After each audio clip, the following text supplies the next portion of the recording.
Hello everyone, welcome to our channel PCB Baba. आज हम लोग पांड्या एम्पायर के बारे में पढ़ने वाले हैं। पांड्या एम्पायर में पांड्या नाम का जो शब्द है, इस शब्द की उत्पत्ति हुई है पांडु नाम के शब्द से, और पांडु जो शब्द है यह रिलेटेड होता है महाभारत के पौराणिक ग्रंथों से। तो आज हम लोग पांड्या एम्पायर के बारे में पढ़ने वाले हैं। पांड्या एम्पायर जो है पुराने समय में जिस जगह पर राज करता था, आज के मॉडर्न समय में उसे तिरुनेलवेली, मदुरै, त्रिची और त्रावणकोर कहते हैं। तो तिरुनेलवेली आपको यहाँ पर दिखाई दे रहा है, ये रहा मदुरै। त्रिची इसे ही कहते हैं, जो यहाँ पे ये दिखाई दे रहा है ये रहा त्रिची, और त्रावणकोर यहाँ पे ये पार्ट है। तो यहाँ से लेके यह जगह जो है यहीं पे पांड्या एम्पायर का राज्य था। पांड्या एम्पायर के बारे में हमें जानकारी कहाँ से मिलती है?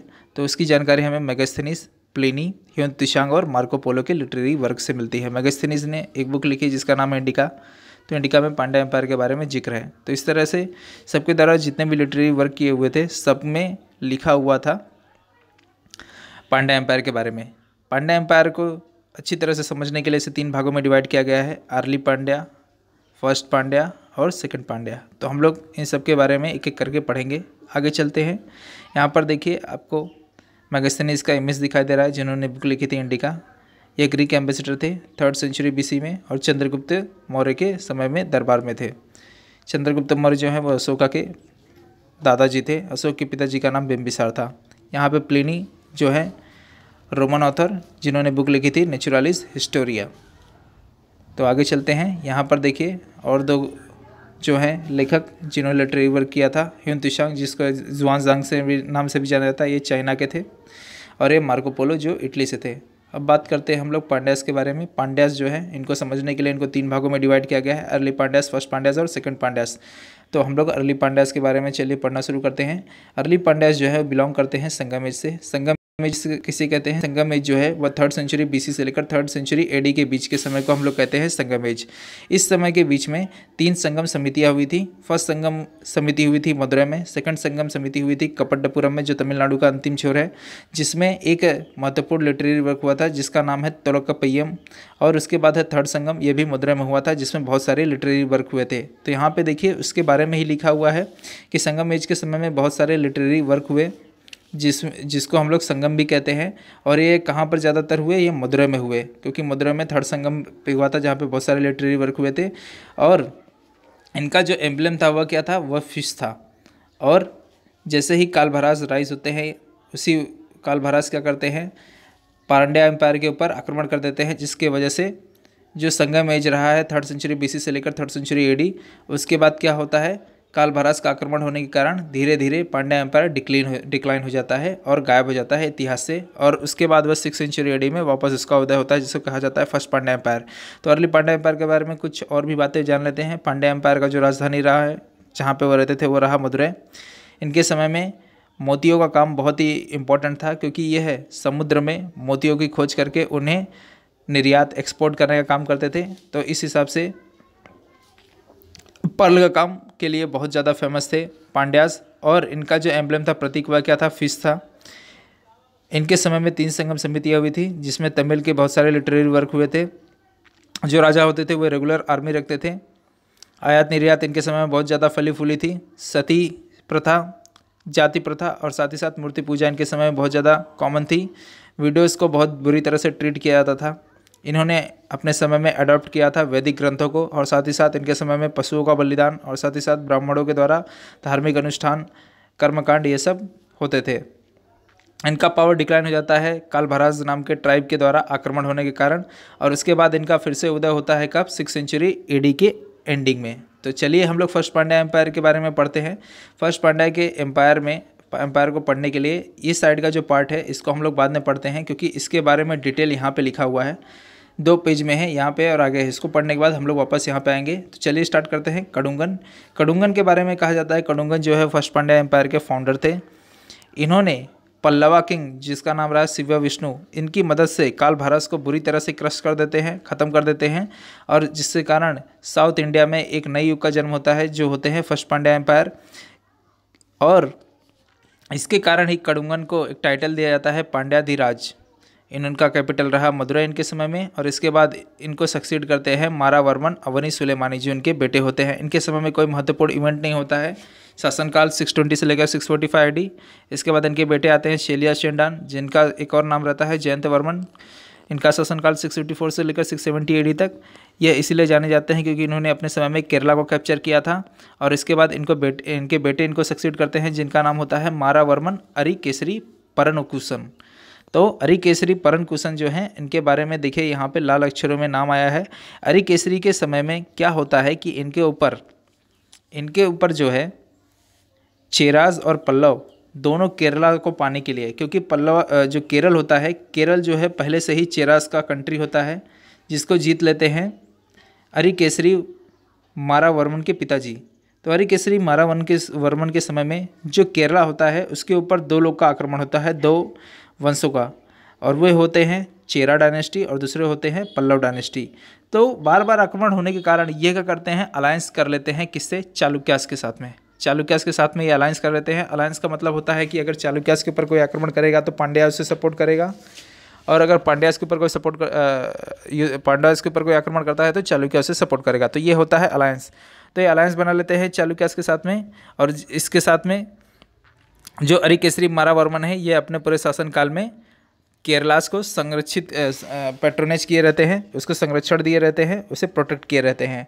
इनके बाद इनके बेटे आते हैं, जिनका नाम होता है कोच्चादयन रणधीरा। कोच्चादयन रणधीरा के बारे में देखिए, यहाँ पे रेड अक्षर में नाम लिखा है रणधीरन। तो रणधीरन अपने समय में क्या करते हैं, ये भी पांड्या एम्पायर को एक्सटेंड करते हैं और कोंगू कंट्री को जीत लेते हैं। कोंगू कंट्री क्या है आज के समय में, वह तमिलनाडु का वेस्टर्न पार्ट है। तो इनके जो दादाजी होते हैं वह जीतते हैं वह जीतते हैं केरला, और ये जीत लेते हैं कोंगू कंट्री जो तमिलनाडु का वेस्टर्न पार्ट होता है, जिसके कारण इनको बहुत सारे टाइटल से नवाजा जाता है, वन चैम्पियन। और ये अपने समय में चेरा और चोला को सप्रेस करने में सफल होते हैं। इसके बाद आते हैं मारावर्मन राजसिम्हा, जिनको हम लोग पल्लव भंजना के नाम से भी इनको कहा जाता है। और ये अपने समय में जो इनके पूर्वजों के द्वारा कोंगू कंट्री और केरला को जीता हुआ रहता है, उसको ये अपने समय में प्रोटेक्ट किए होते हैं। इसके बाद इनके बाद आते हैं राजा वर्गुना वर्मन। ये भी क्या करते हैं, उनको प्रोटेक्ट करते हैं उन सभी राज्यों को। इसके बाद आते हैं श्रीमरा श्रीवल्लभा। यह जो है अपने समय में क्या करते हैं, पांड्या एम्पायर को एक्सटेंड करते हैं तंजौर में, तिरुचिरापल्ली में, कोयम्बटूर और सेलम में। बहुत इंपॉर्टेंट रहता है। ये राजा जो होते हैं ये लास्ट एम्पायर होते हैं, जो पांड्या एम्पायर को, फर्स्ट पांड्या एम्पायर को कुछ हद तक एक्सटेंड कर पाते हैं। इनके बाद के आने वाले जो राजा होते हैं, इनके बाद के जो सक्सीड करते हैं श्रीमरा श्रीवल्लभा को, वो इतने इंपॉर्टेंट नहीं होते हैं। और 10th और 11th सेंचुरी में जब श्रीमरा श्रीवल्लभा के जो सक्सेसर आते हैं उनके ऊपर अटैक कर देते हैं चोलाज और पल्लवा उनके ऊपर भारी पड़ते हैं। हालांकि श्रीमरा श्रीवल्लभा के सक्सेसर उनसे युद्ध करते हैं, लेकिन अपने राज्य को बचा नहीं पाते हैं, और जिसके कारण क्या होता है, फर्स्ट पांड्या एम्पायर फिर से डिक्लाइन हो जाता है। तो यहाँ पर उसी के बारे में लिखा हुआ है, आप यहाँ पर चाहें तो देख सकते हैं।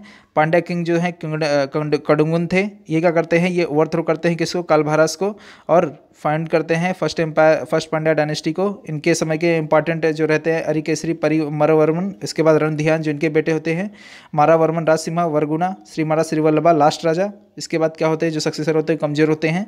और पांड्या एम्पायर ये लोग अपने समय में कहाँ तक एक्सटेंड करते हैं, तंजौर, तिरुचिरापल्ली, कोयम्बटूर और सेलम तक। और यहाँ पर देखिए, यहाँ पे लिखा हुआ है चोला और पल्लवा 10th 11th सेंचुरी में बहुत ही उग्र रूप से आक्रमण करते हैं, बहुत ज़्यादा उग्र रूप से आक्रमण करते हैं, जिसके कारण क्या होता है, पांड्या एम्पायर धीरे धीरे क्या होता है, डिक्लाइन हो जाता है, क्योंकि ये एक बार नहीं कई बार आक्रमण करते हैं।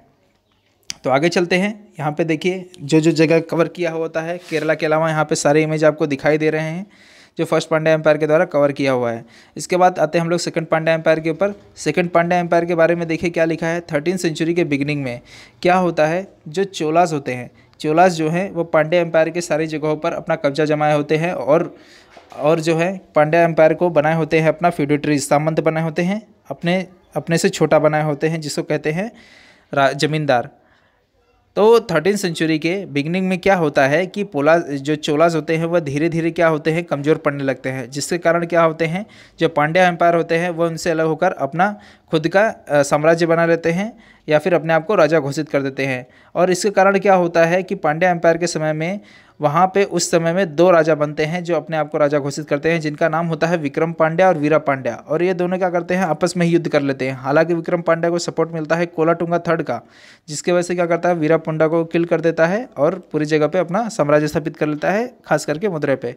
और उसके बाद विक्रमा पांड्या के बाद सक्सीड करते हैं उनको उनके ही बेटे जिनका नाम होता है जाटवर्मन कुलशेखरा, जिनका शासनकाल 1190 से लेकर 1216 एडी तक रहा है। ये अपने समय में मदुरई के साथ साथ रामनाथपुरम, तिरुनेलवेली, कन्याकुमारी इन सब जगहों को जीतते हैं और इसके बाद ये अपने भाई को राजगद्दी दे देते हैं जिनका नाम होता है मारावर्मन सुंदरा पांड्या। और मारावर्मन सुंदरा पांड्या क्या करते हैं, ये कोलाटुंगा चोला थर्ड के ऊपर ही आक्रमण कर देते हैं और उनकी जगह को क्या करते हैं, हथिया लेते हैं। लेकिन कोलाटुंगा चोला थर्ड को सपोर्ट होता है होयसाल्स का, और होयसाल्स क्या करते हैं, कोलाटुंगा चोला थर्ड की ओर से आक्रमण करते हैं और मारावर्मन सुंदरा पांड्या को खदेड़ देते हैं और कोलाटुंगा चोला थर्ड का जो बेटा होता है राजराजा थर्ड वापस से उसको राजगद्दी देते हैं। हालांकि पांड्या जो होते हैं वह ज़्यादा दूर तक नहीं जाते हैं, कुछ हद तक क्या करते हैं, चोला के एम्पायर की जगह को कब्जा कर ही लेते हैं। इसके बाद आते हैं जाटवर्मन सुंदरा पांड्या, जिनका शासनकाल 1253 से लेकर 1268 तक रहा और यह जो है अपने समय में क्या करते हैं, एम्पायर को एक्सटेंड करते हैं। और जो है पांड्या एम्पायर को सबसे ज़्यादा सक्सीड करने वाले या फिर सबसे ज़्यादा एम्पायर को फैलाने वाले जो हैं वो जाटवर्मन सुंदरा पांड्या ही होते हैं। यह आंध्र प्रदेश के नेल्लोर और कोडप्पा नाम की जो जगह है जो नॉर्थ में है, वहाँ से लेकर ये साउथ में जो कन्याकुमारी है जिसको कैप कोमोरिन भी कहा जाता था पुराने समय में, यहाँ तक ये एम्पायर एक्सटेंड करते हैं पांड्यास की। तो यह बहुत ही बड़े एम्पायर होते हैं जो अपने समय में इतनी दूरी तक पांड्या के एम्पायर को एक्सटेंड करते हैं। इसके कारण इनको टाइटल भी मिलता है जो होता है एमांडालमम, कोंडारोलिया और महाराजाधिराज श्री परमेश्वरन और पोन वेनथा पेरुमल, इस नाम से इनको टाइटल दिया जाता है। इसके बाद जो हैं आते हैं इनके बेटे जिनका नाम होता है मारावर्मन कुलशेखरन। यह अपने समय में क्या करते हैं, सेलोन श्रीलंका में जो नॉर्थ साइड का पार्ट है जिसको कहते हैं कोल्लम, यह जो पार्ट है यह पार्ट अंडर होता है चेरा के, इसको भी क्या करते हैं, ये जीत लेते हैं। जिससे कारण जो है इनका एम्पायर जो होता है पांड्या का एम्पायर जो है मारावर्मन कुलशेखरन के समय में श्रीलंका के नॉर्थ साइड तक फैल जाता है और सेलोन जो श्रीलंका आज का नाम है, पहले से इसका श्रीलंका का पुराना नाम सेलोन था, उस जगह को जहाँ जीते रहते हैं उस जगह का नाम कोल्लम होने के नाते इनको कहा जाने लगता है कोलम कोंडा पांड्या, इनको टाइटल दे दिया जाता है। तो मारावर्मन कुलशेखरन जो हैं ये सेकंड पांड्या एम्पायर के सबसे महान एम्पायर रहते हैं। इनके बाद क्या होता है, इनके दो बेटे होते हैं जिनका नाम होता है सुंदरा पांड्या और वीरा पांड्या। सुंदरा पांड्या और वीरा पांड्या जो होता है, इतने बड़े साम्राज्य को लेकर इनके बीच में युद्ध छिड़ जाता है, बगावत छिड़ जाता है और यह दोनों एक दूसरे को ही मारने पे तुल जाते हैं। तो सुंदरा पांड्या क्या करता है, ये हेल्प लेता है अलाउद्दीन खिलजी के कमांडर का जिसका नाम होता है मलिक कफूर। मलिक कफूर क्या करता है, सुंदर पांड्या की हेल्प करता है और वीरा पांड्या को कत्ल कर देता है मलिक कफूर। और मलिक कफूर को उसके एवज में सुंदर पांड्या बहुत सारे सोने चांदी और साथ ही साथ घुड़सवार और हाथियाँ भी देता है, जिसको लेकर मलिक कफूर वापस दिल्ली चले जाता है। मलिक कफूर जो है अलाउद्दीन खिलजी का कमांडर होता है। अलाउद्दीन खिलजी की मृत्यु के बाद तुगलक वहाँ पे शासन करते हैं दिल्ली पर और ये भी क्या करते हैं, साउथ इंडिया की ओर आक्रमण करते हैं और उस वक्त सुंदरा पांड्या ही वहाँ पे सत्ता पर काबिज होता है और ये क्या करता है, ये फ्यूडिटरीज बच जाता है तुगलक का, उन्हें बहुत सारे सोने चांदी देकर। और उसके बाद मदुरै में सुल्तान श्लोक का राइज होता है और ये क्या करते हैं, पांड्या एम्पायर को बुरी तरह से ख़त्म कर देते हैं, डिक्लाइन कर देते हैं। तो ये रहा पूरे पांड्या एम्पायर की कहानी। अब इसके बाद करते हैं हम लोग उनके एडमिनिस्ट्रेशन के बारे में बात। पांड्या एडमिनिस्ट्रेशन के बारे में अगर हम बात करें तो पांड्या एडमिनिस्ट्रेशन जो है वो 3 भागों में बटा था। जो पूरा पार्ट था उसे कहते थे मंडलम, जिसको क्या कहते थे, मंडलम।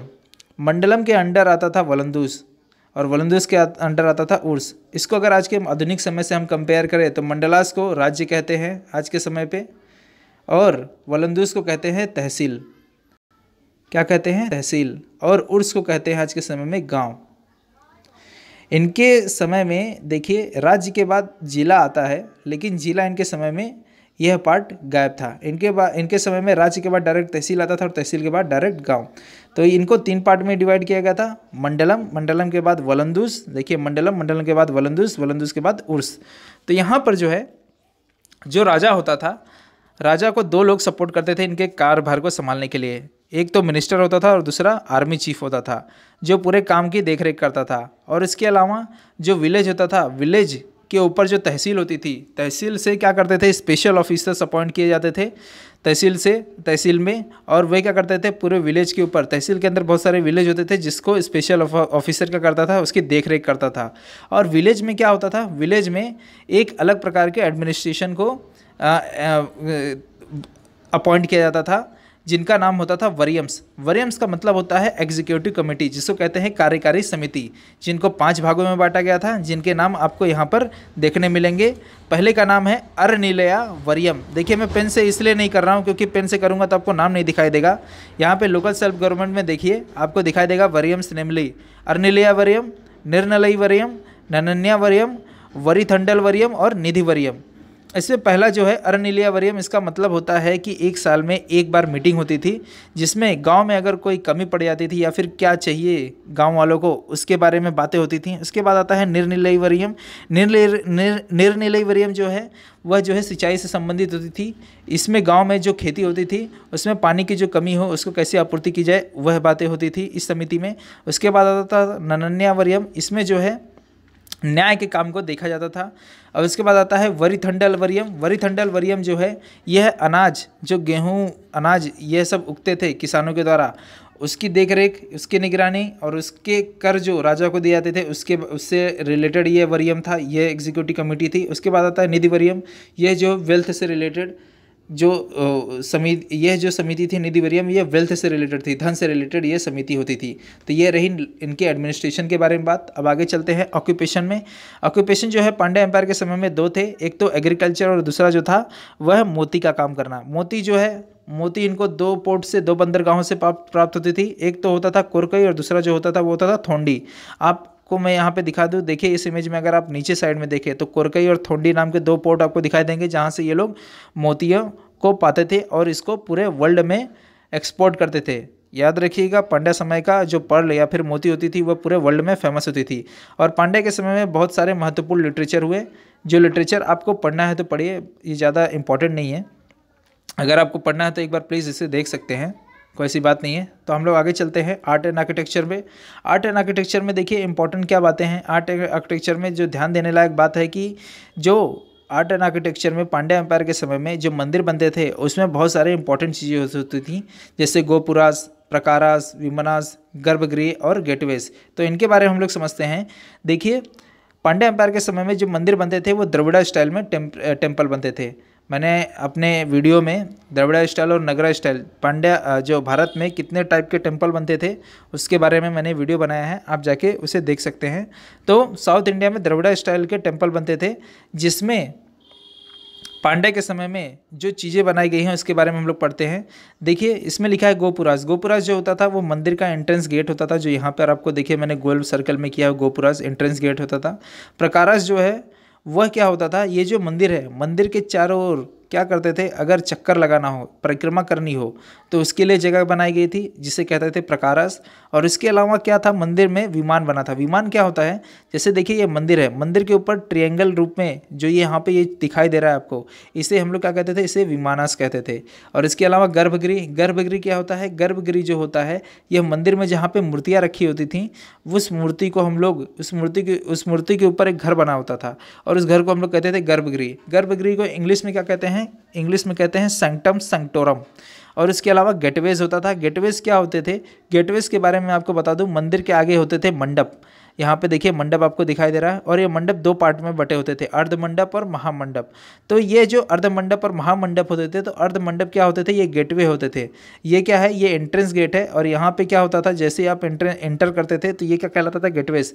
और यहाँ पे ये जो महामंडप है, यहाँ पे क्या होता था, यहाँ पे भजन कीर्तन पूजा या फिर शादी समारोह या फिर कोई भी चीज़ें होती थी वो महामंडप में होती थी। और यह जो अर्ध मंडप है यहाँ पे क्या होता था, ये गेटवे होता था अंदर बाहर के लिए मंदिर के। अब यहाँ पे देखिए क्या लिखा है, the Pandya period marked the reawakening the field of rock cut temples. जो पांड्या एम्पायर है वह 3 भागों में बटा है। पहला है अर्ली एम्पायर और दूसरा है फर्स्ट एम्पायर, तीसरा है सेकंड एम्पायर। तो अर्ली और फर्स्ट एम्पायर के समय में अगर आप देखें तो उस वक्त में जो है रॉक कट टेम्पल्स बनते थे, मतलब चट्टानों को काट कर टेम्पल बनाए जाते थे। उसके बाद जो सेकेंड पांड्या एम्पायर आया उस वक्त में जो टेम्पल्स बने उसको क्या कहा गया, उसको कहा गया स्ट्रक्चरल एम्पायर। उस समय में ही आपको विमाना, गर्भगृह,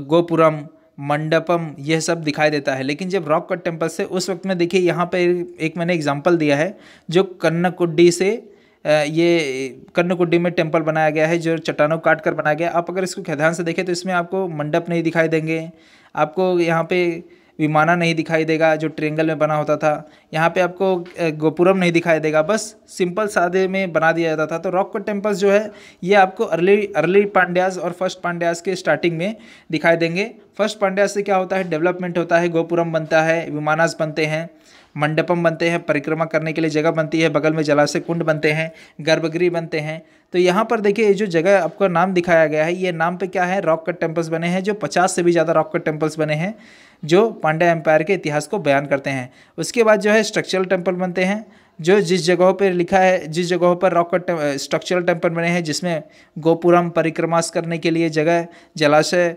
विमानास, गर्भगृह जो बने हैं उन सब जगहों का नाम लिखा है। कोविलपट्टी, तिरुपत्तूर, मदुरै, इन सब जगहों पर आपको स्ट्रक्चरल टेम्पल देखने देंगे। श्रीवल्लीपुत्तूर, इस जगहों पर आपको स्ट्रक्चरल टेम्पल देखने मिलेंगे। कुलकेसरा पांड्या जो है उसने अपने समय में जो है बहुत सारे टेम्पल्स बनाए थे, तो उस जगहों का नाम यहाँ पे दिया है। और उस जगह और जो टेम्पल्स बने थे उस टेम्पल में क्या बनाया था इन्होंने, मंडप बनाया था। आपको मैंने भी बताया मंडप जो है 2 भागों में बटा था, अर्ध मंडप और महामंडप। उसमें अर्ध मंडप और महामंडप में क्या होता था, बहुत सारे पब्लिक मीटिंग्स होती थी, सोशल गैदरिंग्स, रिलीजियस कीर्तन्स, रिसाइटल्स, कथा नाटक, यह सब चीज़ें कहाँ होती थी, महामंडप में। और अर्ध मंडप क्या था, वो गटवेश होता था। अब इसके बाद आते हैं हम लोग स्कल्पचर पे, मूर्ति कला पे। पांड्या का जो स्कल्पचर था वह क्या था, बहुत ही ब्यूटीफुल और ऑर्नामेंटल होता था। इसके समय में जो है आपको दिखाई देगा बहुत सारे मूर्तियाँ जो होती थी सोमाक सुंदर की, दुर्गा की, गणपति की, नरसिम्हा की, नटराजा की, जो है बहुत ही स्पेसिफिक, बहुत ही अच्छे कलाकृति के नमूने आपको बयान करते हैं। और ये सब स्कल्पचर कहाँ पे फाउंड किए जाते हैं, ये फाउंड किए जाते हैं कलुगुमलई में, थिरुपरानकुंदरम में, थिरुनल्लईपुरम में, नट्टमलई में और कुन्नकुड्डी में। और इसके अलावा आपको बताया जाए कि ये सित्तन वसल केव टेम्पल जो है, जो ये केव टेम्पल का आपको यहाँ पे इमेज दिखाई दे रहा है, सित्तन वसल केव टेम्पल। ये सित्तन वसल केव टेम्पल में आपको मुरल पेंटिंग दिखाई देगा। आपको मैं बता दूं सित्तन वसल केव टेम्पल में आपको जैन कॉम्प्लेक्स के केव्स दिखाई देंगे। सित्तन वसल केव टेम्पल जो है आपको पुडुकोट्टई जो तमिलनाडु में है, पुडुकोट्टई डिस्ट्रिक्ट तमिलनाडु में जो है वहाँ पर आपको दिखाई देगा। अब यहाँ पे लिखा है मुरल पेंटिंग। मुरल पेंटिंग का मतलब क्या होता है मैं आपको बता दूं। मुरल पेंटिंग का मतलब होता है कि जैसे कोई इंसान है 6 फुट का तो उसकी मूर्ति बना देंगे 50 फुट का। जैसे श्रवण बेलगोला में जो मूर्ति बनी है जैन की मूर्ति, गोमतेश्वरा स्टेच्यू, वो 56 फुट की है, लेकिन वो जो इंसान था वो 6 फुट का था। तो इसका मतलब है कि जिस इंसान की मूर्ति बनी है क्या बनी है, वह इंसान तो छोटा था लेकिन उसकी मूर्ति क्या है, बड़ी बनी है। तो किसी छोटे वस्तु की बड़ी आकार की मूर्ति पत्थर से बना हो तो उसे हम लोग कहते हैं मुरल पेंटिंग। और इसके मुरल पेंटिंग के उलट होता है मिनिएचर पेंटिंग। तो हम लोग हालांकि मुरल पेंटिंग्स के बारे में पढ़ रहे हैं, तो मुरल पेंटिंग्स में क्या होता है, पत्थर को काटकर मूर्तियाँ जो बनाई जाती है उसको कहते हैं मुरल पेंटिंग, जो बड़ी बड़ी आकृति की होती है। इसमें जो है ये जो है श्री वल्लभा पांड्या के समय में यह सित्तन वसल केव टेम्पल बनाया गया था। सित्तन वसल केव टेम्पल कहाँ पे है, पुडुकोट्टई डिस्ट्रिक्ट तमिलनाडु में है। आपको इस टेम्पल में जो है बहुत सारे पेंटिंग्स मिलेंगे, कमल के पेंटिंग्स मिलेंगे, बाथिंग हाथी को नहाते हुए, हाथी को शावर लेते हुए पेंटिंग्स आपको दिखाई देंगे, और मछलियाँ जो है पानी में जल क्रीड़ा करते हुए आपको दिखाई देंगी। ये सब क्या है, ध्यान देने योग्य इस मंदिर में आपको दिखाई देते हैं। तो पांड्या रूलर जो है अपने समय में बहुत सारे यूनिक, अनोखे ढंग के और एवरलास्टिंग, जो कभी न खत्म होने वाले प्रभाव को छोड़ के गए हैं तमिल हिस्ट्री में या फिर साउथ इंडियन हिस्ट्री में। अब यहाँ पे आता है उत्तर मेरूर इंस्क्रिप्शन। उत्तर मेरूर इंस्क्रिप्शन क्या है, उत्तर मेरूर इंस्क्रिप्शन आपको कांचीपुरम डिस्ट्रिक्ट के तमिलनाडु में मिलेगा।